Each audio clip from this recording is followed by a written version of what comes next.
My name is Evelyn Grace. I am 37 years old. I live in Cleveland, Ohio, in a 3-bedroom house with sagging porch steps and a maple tree that drops relentless puddles of yellow in the fall. For the last 6 years I have been my mother's primary caregiver. I work part-time as a high school counselor, I teach evening classes 2 nights a week, and I sleep like a small animal, alert, twitching, because the house keeps telling me something else might collapse. Emotionally, I am a knotted thing. Exhausted, wired, guilty. I feel like I'm always apologizing in my head for not doing enough and pleading silently for everyone to stop pretending there's nothing wrong. Before I dive in, if you're into real stories that hit deep, please consider subscribing. Sharing this isn't easy for me, but maybe someone out there needs to hear it.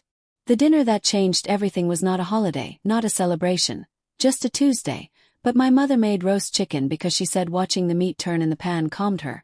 And my brother was home from his night shift at the plant and my father had called, insisting he would just stop by for a minute. Dad's minutes have a history of turning into hours of the kind of stories that leave people feeling small and tired. The house smelled like rosemary and lemon rind and old upholstery. The clock over the stove had a hairline crack that always looked like a smile when the light hit it from the right angle. I had spent the morning arranging papers on my kitchen island. A slow, precise panic. Court filings, bank statements, a conservatorship petition that had finally been signed, stamped, and returned from the county courthouse. I had printed copies of transactions, withdrawals to cash, transfers into Dad's lesser-known account, forged-looking signatures that didn't quite sit right against Mom's shaky script. I had a thick envelope that contained the most important page. An order granting me temporary conservatorship over Mom's finances and decision-making, at least until the system decided otherwise. The word temporary made me both lighter and heavier at the same time. I told myself over and over while I drove to the house that I had done everything I could to be discreet. Elders in our town still valued appearances. Nosy neighbors compared casseroles and congregated in church foyers. But some things, I told myself, are worth breaking 1,000 small-town niceties for. That morning I also replayed every one of Dad's harmless little lies, the way he claimed he just borrowed a little and then never returned it, the way he was always managing Mom's bills because she was too fragile to think about such things. He'd always been the kind of man who could make a wrong thing sound like a duty. I remember pressing my forehead to the cool glass of our kitchen window and feeling the rain make 1,000 tiny, urgent sounds. When I opened the front door, the house was the kind of warm that feels deceptively safe. Mom sat at the table with her knitting basket by her side and a dish towel over the back of a chair. Her hands had the faint tremor Parkinson's brings. Her hair was pinned in the same old clip she'd worn since the 70s. My brother, Marcus, unloaded a thermal container of mashed potatoes and made a face when he saw my expression. "Everything okay?" he asked. He has my father's jaw and my mother's restlessness. There's an old alliance between him and Dad. Half out of habit, half out of shared histories that were never questioned out loud. He'd always believed the version of Dad's life that made Dad look like a hero in a fogged memory. "I need to talk," I said. The words felt like stepping onto ice. At dinner, Mom smiled peacefully, like a woman who still believes family dinners are where problems dissolve. "We'll pray and sort it out," she said, reaching for my hand. Her skin smelled faintly of lavender and starch. I sat and tasted lemon and salt and grief all at once. The television in the living room muttered the tail end of a soap opera. Outside a car door slammed and 3 seasons of rain began to stitch the air. I had practiced the way to bring the papers out. Gentle, factual, not accusatory. I had told myself I would let the legal language do the heavy lifting. Court order, conservatorship, injunction. I rehearsed sentences until my mouth felt numb. The real rehearsal had been in my head over 2 years. Keeping account records, recording dates and times of suspicious visits, calling the bank and pretending to check on Mom's auto-debit accounts, reading every sentence in every form until the words placed themselves inside me. Sitting down felt like bracing for a winter storm. My palms were damp against the paper menu my mother kept at the center of the table. I could hear the heater click, feel the cold at the tips of my fingers that never quite left. The house had its own kind of silence, like a held breath before the first revelation.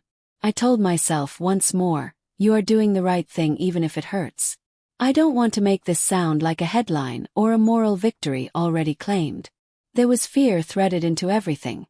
Fear of being ostracized, of becoming the villain, of seeing my mother's eyes slide away from me because the man she loved had been the one to take advantage. But there was also a fierce, almost ugly kind of love. The kind that will pull muscle and bone and sanity into shape if it means keeping someone safe.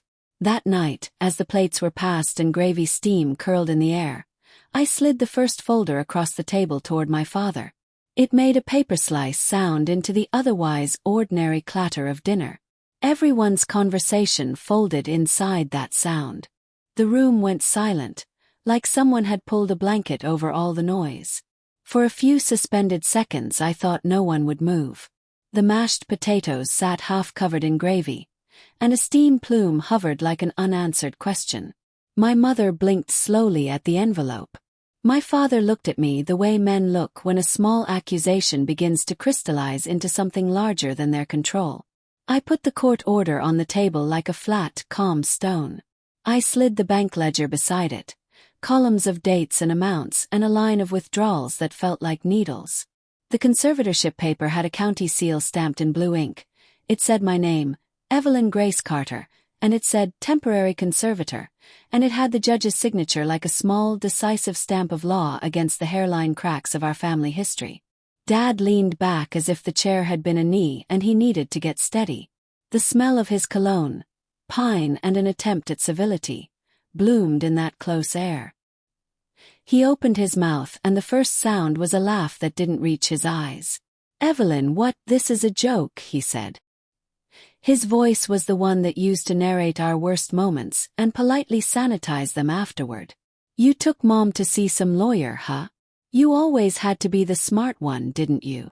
"Marcus," I said quietly, "look at the dates." Marcus's fork stopped.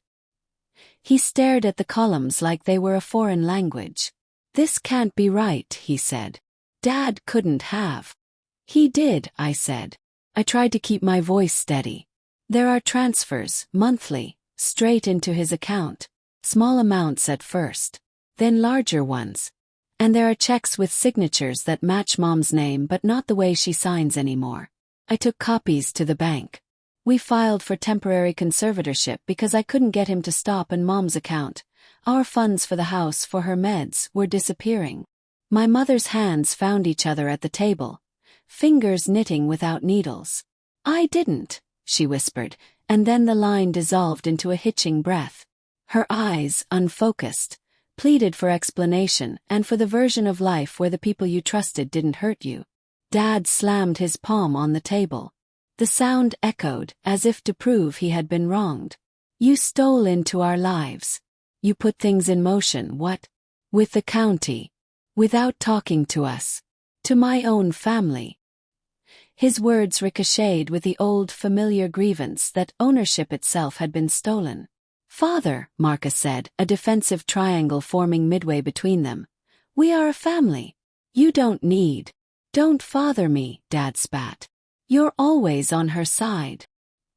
He looked at me with a face I'd only seen when he wanted praise. Wounded and offended and thoroughly righteous. "You think you know what's best. You think you can rewrite everything." I remember the way my chest felt then, an animal under glass, racing a slow, heavy throb. My hands wanted to reach for the papers and burn them. My mouth wanted to plead my case like a child in front of a teacher.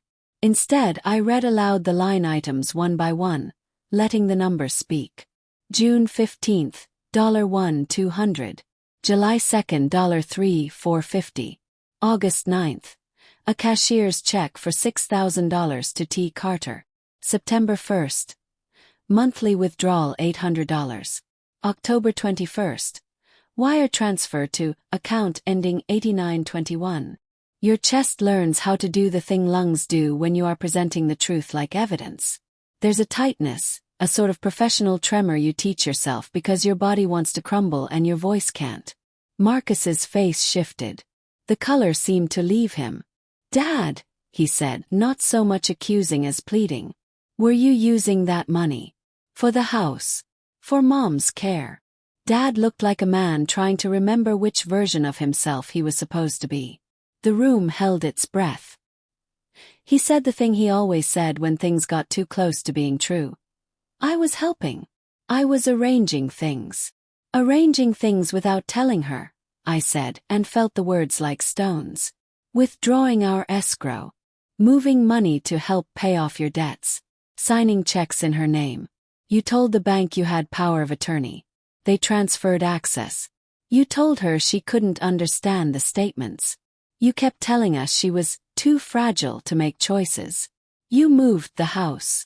My God, Mom whispered. She pressed the heel of her hand to her sternum and suddenly looked like someone shrinking. I thought I was doing what I was supposed to. There was a thin, terrible sound. A sound like something breaking inside the house itself. Marcus stood up so fast the chair scraped. You're going to ruin him, he warned me. This is a family thing. You don't put our dirty laundry out like this. It isn't laundry, I said. This isn't about appearances, Marcus. This is about her medication money. This is about paying the mortgage. Dad barked a laugh that wasn't a laugh. You think you're the savior, Evelyn. You think the judge signed and now everything is solved. Courts don't understand what family is. You're going to tear this apart for nothing. If the room had been a live wire, that laugh would have been the short circuit. The silence that followed was the kind that makes sound a dangerous thing. Mom began to weep in the way old women do. Small, steady, as if knitting herself into a smaller shape to fit the pain. Throughout it I felt a curious thing, a release. Not happiness, not even relief yet, but the first part of honesty that felt like a thin warm light on a bruise. The papers had done something simple and monumental. They spoke for her in a language that men who had always managed things couldn't simply overwrite. If this is resonating with you so far, I said as quietly as the wind in the maple outside, a like really helps us reach more people. The sentence felt absurdly small, like dropping a pebble into a storm, but I say it anyway because this is how I speak to people who will listen beyond the table. People who might understand the sliver of moral clarity this overnight had become. The fallout was not immediate in the law and order sense, but it was immediate in the town gossip sense. Dad left that night with his hat pulled low, saying he would get a lawyer. Marcus slammed the front door and left his plate almost untouched, then later called me to tell me he needed space, and he was angry and he couldn't believe I'd do this to him. He didn't ask whether I had gone to bed crying. He didn't ask whether I had to explain to Mom why someone she loved might have been taking her medication money. He asked about his own position. In the days that followed, the house felt both crowded and lonely. People stopped by under the guise of bringing casseroles and asking how Mom was, but their eyes kept searching for a sign that we had made a mistake. They asked me questions like, "Are you sure?" and "Are you doing this for yourself?" And I felt the weird, added burden of defending my motives when all I ever wanted was to defend my mother's dignity. Mom's hands developed a new kind of restlessness, picking at tablecloths, rubbing her thumb against the edge of a cup, like someone repeatedly checking if a loss is real. At the bank, the investigator looked like someone used to late afternoons and sealed envelopes. He handed me copies of the questionable checks and proved how the handwriting had been traced, how an unfamiliar pen had closed loops differently than hers used to be. He also handed me a letter from a debt collector to T. Carter for a boat payment. Our mother had never owned a boat.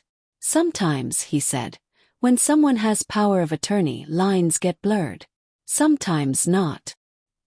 He spoke with bureaucratic caution, which was also justice in a different voice. Marcus's anger hardened into denial.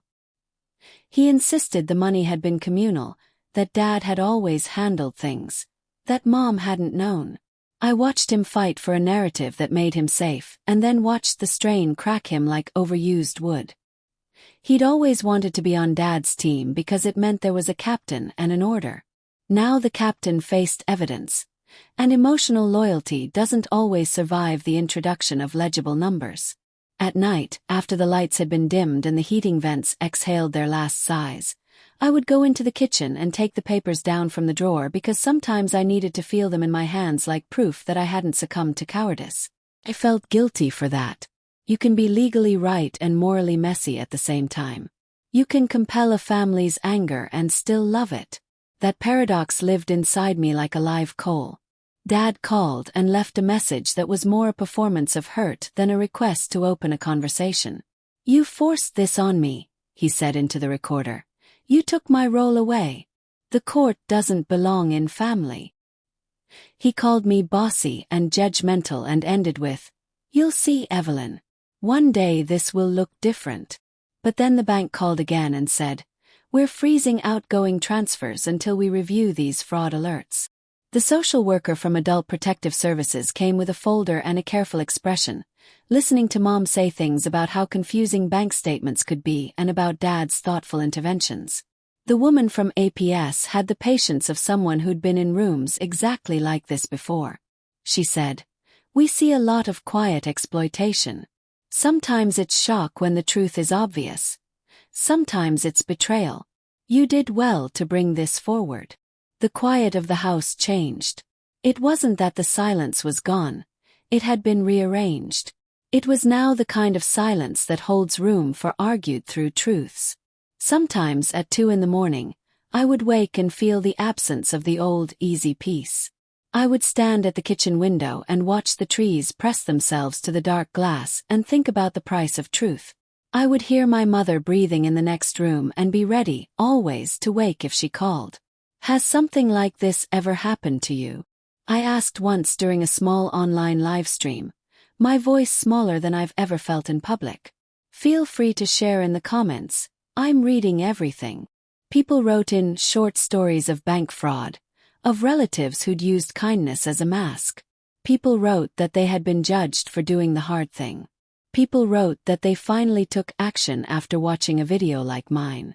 In private, the clearest, sharpest memory that kept me awake was not about money. It was a memory of a rainy night years ago when I'd found my mother on the floor with the phone still threaded into her hand, tears soaking the cuff of her sleeve. She'd been trying to count pills and couldn't make sense of the bottle labels, and Dad had been in the other room watching the television, the volume turned up to the precise level of not having to hear. He told me then that we manage things because that's what family does. And when I tried to object, he laughed softly and said, "You're too sensitive, Eve." I thought of that laugh in the days after the papers, because it was the pivot of the old arrangement. Helping for him had been a way to keep the house his. Taking over for her became a way to keep her safe. I still felt guilty for being the one to move the button. I wondered whether my brother would come around, whether these things could ever be repaired. It felt like hanging by a thread that occasionally frayed. Weeks bled into months with the slow, bureaucratic certainty of legal processes. Protecting Mom required clinic appointments, more paperwork, and sometimes brutal conversations that felt like ripping a map mid-journey. I found myself learning vocabulary I never wanted to be fluent in. Fiduciary, power of attorney, incapacity. I learned how to answer people who wanted to tell me I had overstepped, about the difference between autonomy and exploitation. I learned how to respond without rising to the bait. There was a twist I hadn't expected. A document found in a shoebox at the back of my parents' closet. While arguing with Dad, I had opened drawers to look for old receipts, and there it was. A small stack of papers wrapped in twine. An old deed, a faded photograph, a clinic receipt from 30 years ago. The photograph was of my parents younger, in front of a mobile home in a field, smiling with a stupid, desperate hope of people who don't yet know what life will test them with. Mom traced the rim of the photo with her thumb like she could erase time. "I thought you'd lost the old things," she said. "I kept them. I kept them because—" She stopped. The tremor in her hand made the word fall apart. "I kept them because sometimes I couldn't hold on to the present." The deed told a story we hadn't known. Dad had signed something in the 90s. He had borrowed against the house to pay off gambling debts. He had signed away the small extra acreage in a moment that had seemed like a solution. There were receipts showing the casino's lodge as the payee. The lines of a signature didn't match the one Dad had given the bank a month ago, but the damage was clear. There were also notes in the margin. Mom's handwriting, small and looping. Tom promised he'd pay back. He had promised to pay back every month for 2 decades. The promises had served as a talisman against conversations that might have ended in confrontation. Confrontation came in small forms. My father, cornered by the bank's freeze and the town's surprised murmurs, started calling my neighbors, telling them I had stolen from my mother by taking control, and that I had used the courts to destroy a family. The tenor of his voice when he called was different. It had the practiced cadence of someone who'd always been able to bend narratives. Marcus sat with his arms folded like armor. "Maybe things were messy," he said once when he came back, belly full of shame and beer. "Maybe Dad was wrong sometimes. But you have to think of his heart." "I did think of his heart," I said. "And I saw that when someone is taking the account that pays for her infusions and her checkups and her groceries, that heart can't be a shield." He didn't have an answer. No one had vocalized the truth that sometimes love looks like accounting. That night Marcus went to sleep on the couch and didn't come to work for 2 days. There were calls from Dad's side of the family. Some supportive, some furious. My aunt said, "You should have come to us." People who'd always been complicit in the polite silences said now that I had broken the decorum of being a dutiful daughter. I learned how closely people protect their myths, even when the myths are expensive. In the midst of it, something unexpected happened. Mom, with an energy not seen in years, began to accept small freedoms. Without Dad using her checkbook as a buffer for his debts, we bought a new bed that wasn't a haunted trough of springs. We replaced a leaking roof. We scheduled a neurologist appointment and then, for the first time in a long time, my mother's laugh surfaced like a bone sticking through skin, shocking and honest. She began to tell small stories of independence, like a child texting bravely to ask a question. She would say, "Evelyn, you did a good thing," and the words were simple and fierce, and later they were ragged with guilt both ways. They were a balm I had been starving for and a reminder of what had been necessary. "Don't forget to subscribe if you want to hear how this ends," I said, not as a gimmick but because sometimes we are held together by the little rituals that let people follow along. People writing in told me they had been in similar rooms where a wallet or a checkbook became the proof of love or of exploitation. Their messages were careful. They were grateful. They wanted to know how families survived facts that lined up like accusing fingers. Dad never hit me physically. His violence had always been quieter. Lies that rearranged reality. Small humiliations that kept our family functioning on a tilt. But there were moments when I felt a moral violence. A pressure that tried to force me to unsee things that were wrong. The day he was served with notices of contested account seizures. He stood outside in the rain and watched while I handed the papers to the deputy. He had an expression I will always remember. A man who had come to believe his need was the same thing as truth. For a second he looked like someone keenly wounded, and then he looked away like someone trying on a new mask. Sometimes I thought about leaving the whole town, but I held on, because leaving would mean Mom alone with the person who had used her trust as a ledger. There is a different kind of responsibility to staying. I started volunteering with a helpline for elder abuse while balancing paperwork and therapy. There was a strange thread of meaning in turning my trauma into something that might help someone else dissolve theirs. Months later, when the frost on the maple finally quit clinging to the porch, the house felt different. Dad moved into a 1-bedroom apartment inside the next town over. He wrote me one long letter in which he tried to explain himself, in which he collected all of his softest memories into a cup and arranged them like evidence that he, too, had been wronged. He never said, "I'm sorry." Marcus came back to Sunday dinners sometimes, but he sat at the end of the table with his head down, and the rest of us learned to let him come in on his own timetable.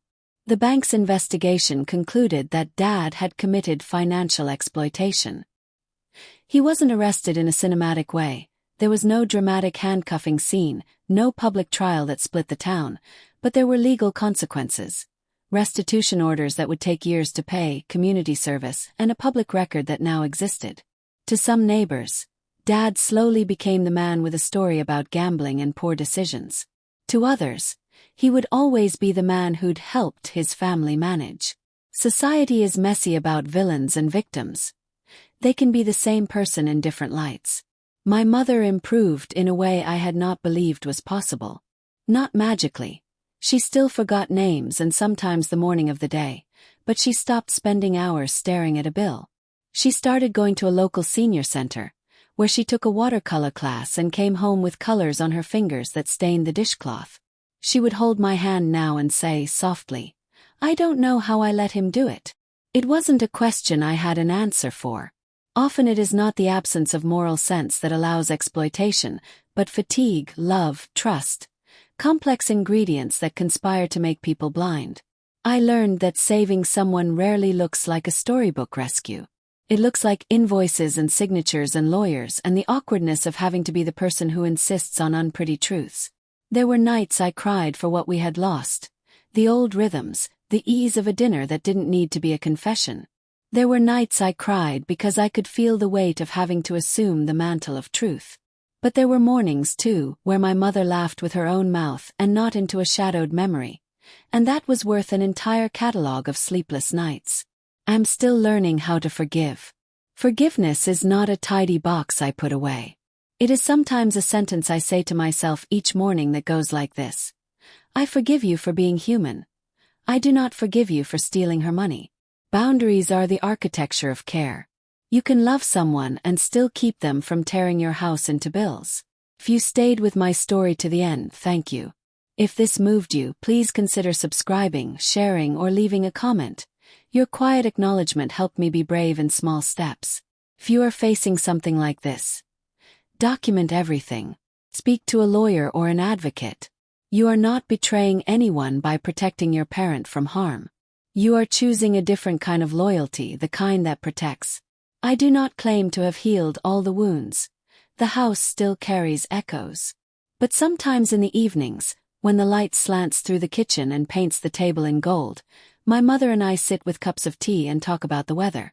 She will sometimes mutter, "You were right." And when she says it, I feel, briefly, like a bridge has been built between the life we had and the life we must protect. The truth cost us dearly, yes, but it also gave us a chance to reorder our lives around safety, not secrecy. The lesson I hold up now like a fragile small thing is this: speaking truth in love is terrifying and necessary.